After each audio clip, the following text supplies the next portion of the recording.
میرا خیال نہیں کہ دنیا کے اندر جس کو عقل ہے بس عقل والے ہی اکاؤنٹیبل ہے، جس کو عقل نہیں ہے وہ پاگل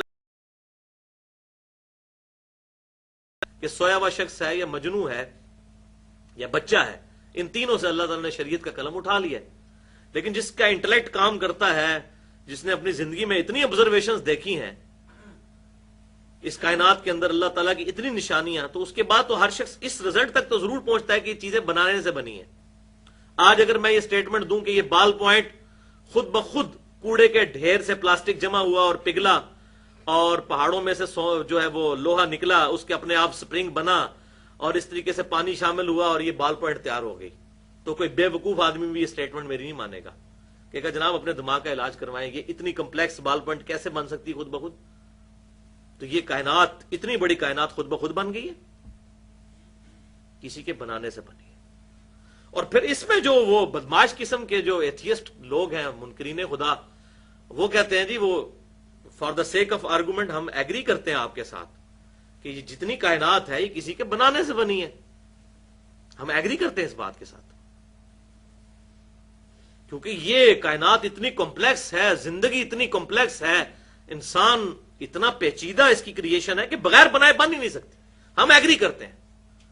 لیکن آگے پھر وہ شیطانی بات کر دیتے ہیں، وہ کہتے ہیں کہ اگر یہ مخلوقات جو اتنی کمپلیکس ہیں یہ بغیر کسی کے بنائے بن گئی ہیں، تو جس ہستی نے ان کو بنایا ہے وہ تو اس سے بھی زیادہ کمپلیکس ہے، وہ بھی کسی کے بنانے سے بنی ہوگی۔ سوال بڑا لاجیکل ہے کہ زندگی جو اتنی کمپلیکس ہے یہ بغیر کسی کے بنائے نہیں بنی، تو جس ہستی نے بنایا ہے وہ اس سے بھی زیادہ کمپلیکس ہے، وہ کیسے بن گیا؟ یہ رچرڈ ڈاؤکنز جو ہے، رچرڈ ڈاؤکنز، اس نے کتاب لکھی ہے گاڈ دا ڈیلوژن، کہ یہ جو گاڈ ہائپوتھیسز ہے، یہ اللہ تعالیٰ کا کانسیپٹ ہے، یہ کائنات کے کریٹر کا، یہ سپریم بینگ یا سپر نیچرل اتھارٹی، یہ جو کنسیپٹ ہے یہ ڈیلوژن ہے، بس ایک آباء و اجداد کی ایک رسم چلتی آ رہی ہے، اس کی کوئی اصلیت نہیں ہے۔ تو اس میں اس نے یہ اعتراض اٹھایا، تو اس کا جواب بھی سن لیجئے بھائیو۔ For the sake of argument ہم بھی ایگری کرتے ہیں کہ یہ اتنی پیچیدہ زندگی جس نے بنائی، اس زندگی بنانے والا جو ہے وہ اس سے بھی زیادہ پیچیدہ ہے، اس کو بھی کسی نے بنایا ہوگا۔ For the sake of argument agree. تو پھر جس نے اس کو بنایا ہوگا اس کو بھی کسی نے بنایا ہوگا، اور پھر جس نے اس کو بنایا ہوگا اس کو بھی کسی نے بنایا ہوگا۔ تو کیا یہ کہیں پر جا کے بات رک سکتی ہے؟ نہیں۔ تو میتھمیٹیکلی یہ رانگ سٹیٹمنٹ ہے،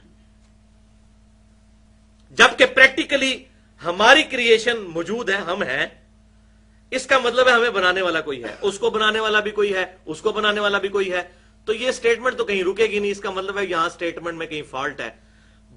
بہر صورت اس ایکویشن کو کسی ایسی ہستی پہ روکنا ہوگا، کوئی ایک ایسا ہونا چاہیے جس کو کسی نے نہ بنایا ہو، تبھی تو وہاں سے بات شروع ہوگی۔